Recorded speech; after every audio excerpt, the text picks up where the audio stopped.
दोस्तों हमारा पहला सवाल कहता है कि झारखंड के आदिवासी किस त्योहार में वनों में जाकर जंगली पशुओं का शिकार करते हैं। तो दोस्तों हमारा जवाब हो जाएगा option number A Shendra. Shendra त्योहार में वनों में जाकर जंगली पशुओं का शिकार करते हैं झारखंड के आदिवासी। अगला सवाल कहता है कि झारखंड में कुल कितने वन्य प्राणी आश्रय स्थल अवस्थित है।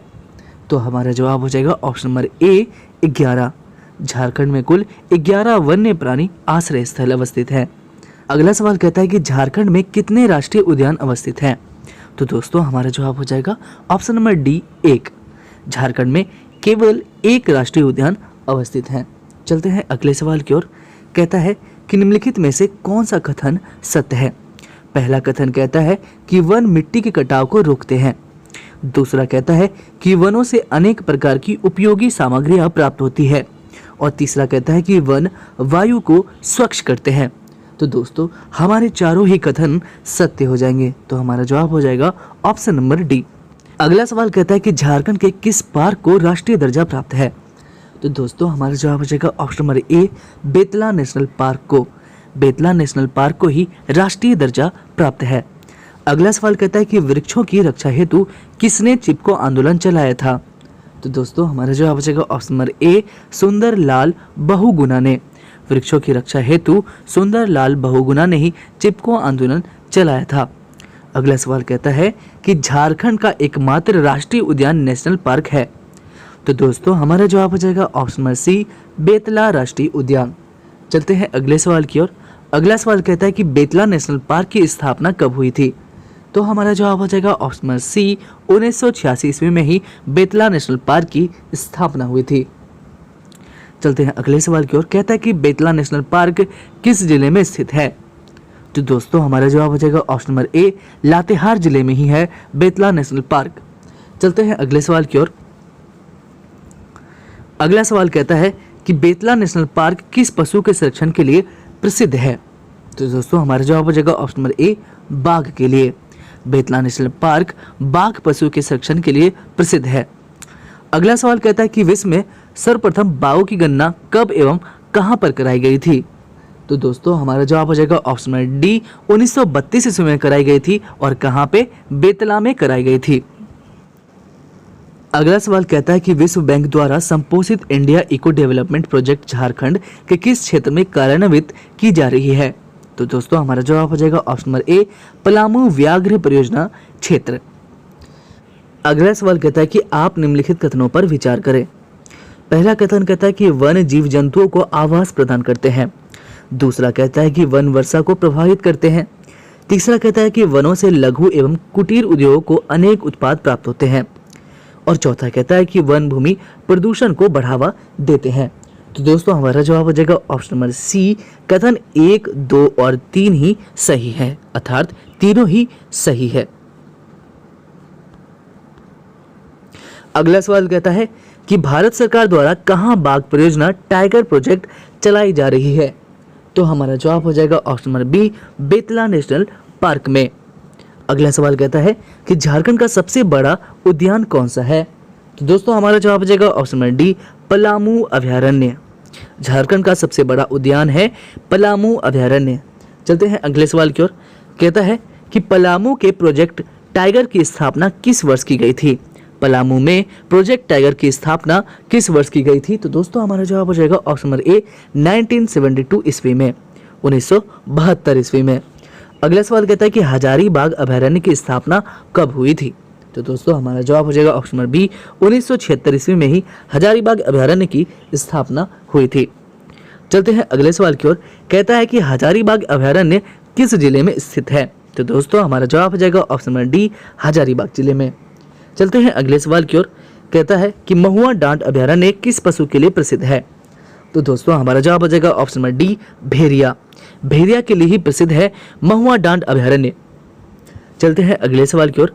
कहता है कि महुआ डांट अभयारण्य भेड़िया अभयारण्य की स्थापना कब हुई थी। तो दोस्तों हमारा जवाब हो जाएगा ऑप्शन नंबर सी 1976 ईस्वी में ही महुआ डांट भेड़िया अभयारण्य की स्थापना हुई थी। अगला सवाल कहता है कि महुआ डांट भेड़िया अभयारण्य किस जिले में स्थित है। तो दोस्तों हमारा जवाब हो जाएगा option number A Latehar. Latehar जिले में ही है महुआ डांट भेड़िया अभयारण्य। अगला सवाल कहता है कि दलमा अभयारण्य किस जिले में अवस्थित है? तो दोस्तों हमारा जवाब हो जाएगा ऑप्शन नंबर सी, पूर्वी सिंहभूम में। दलमा अभयारण्य पूर्वी सिंहभूम में अवस्थित है।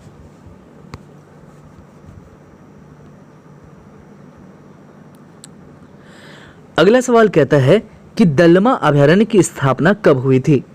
तो दोस्तों हमारा जवाब हो जाएगा ऑप्शन नंबर ए, 1976 ईस्वी में ही दलमा अभयारण्य की स्थापना हुई थी।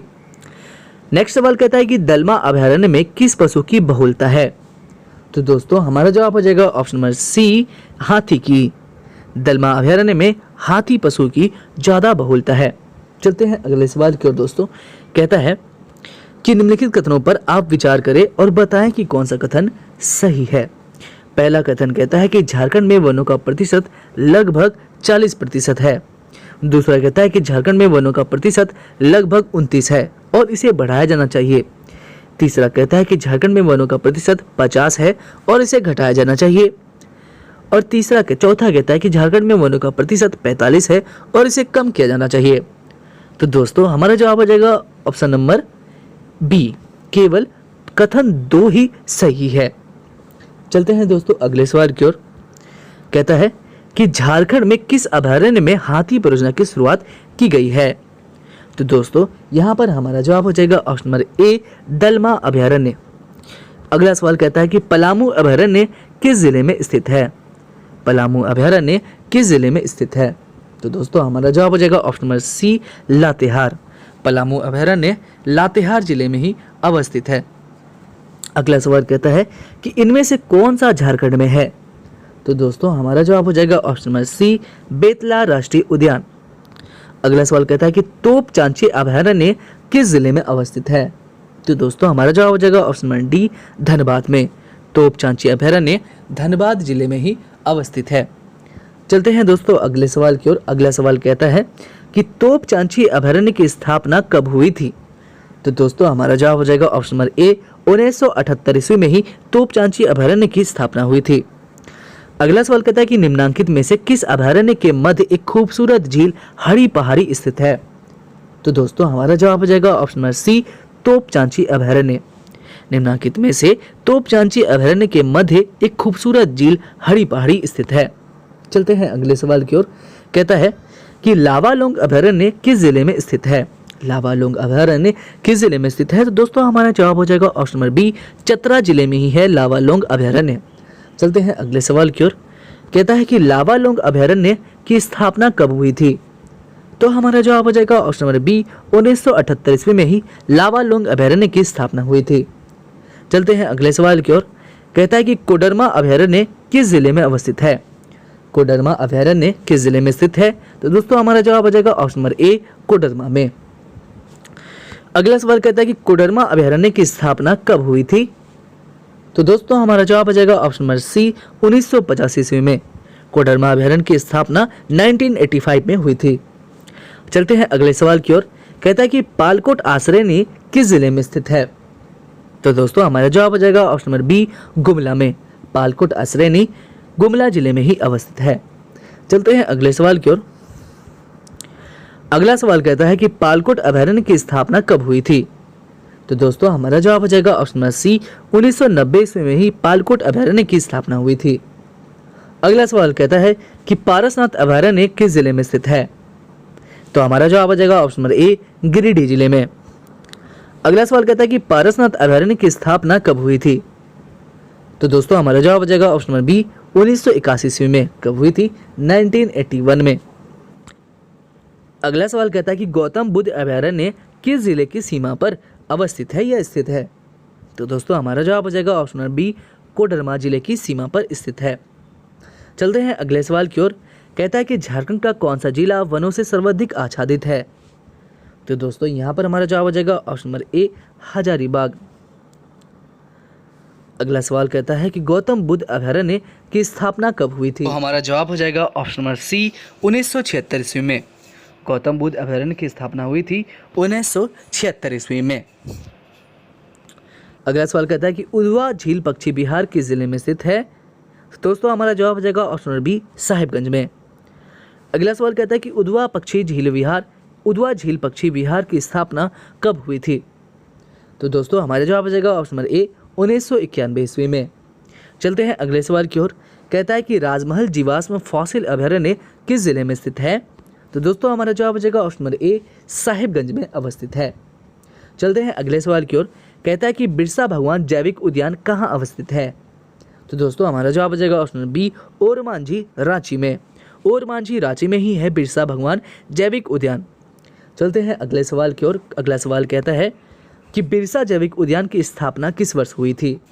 तो दोस्तों हमारा जवाब हो जाएगा ऑप्शन नंबर सी 1954 ईस्वी। 1954 ईस्वी में ही बिरसा जैविक उद्यान की स्थापना हुई थी। नेक्स्ट सवाल कहता है कि बिरसा मृग विहार कहाँ अवस्थित है? तो दोस्तों अगर हम मृग विहार की बात करें तो ये है कालामाटी रांची में। बिरसा मृग विहार कालामाटी रांची में अवस्थित है। नेक्स्ट सवाल कहता है कि मगरमच्छ प्रजनन केंद्र कहाँ अवस्थित है? तो दोस्तों हमारा जवाब हो जाएगा ऑप्शन नंबर ए मोटा रांची में। मगरमच्छ प्रजनन केंद्र अवस्थित है मोटा रांची में। अगला सवाल कहता है कि झारखंड के किस जिले में जवाहरलाल नेहरू जैविक उद्यान है? तो दोस्तों यहाँ पर हमारा जवाब हो जाएगा ऑप्शन नंबर ए बोकारो में। किस जिले में? बोकारो में ही है जवाहरलाल नेहरू जैविक उद्यान। अगला सवाल कहता है कि निम्नलिखित कथनों पर आप विचार करें। पहला कथन कहता है कि वन रोजगार के अवसर प्रदान करते हैं, और दूसरा सामाजिक वानिकी ग्रामीणों की आवश्यकता को पूरा करने में सक्षम साबित हुआ है।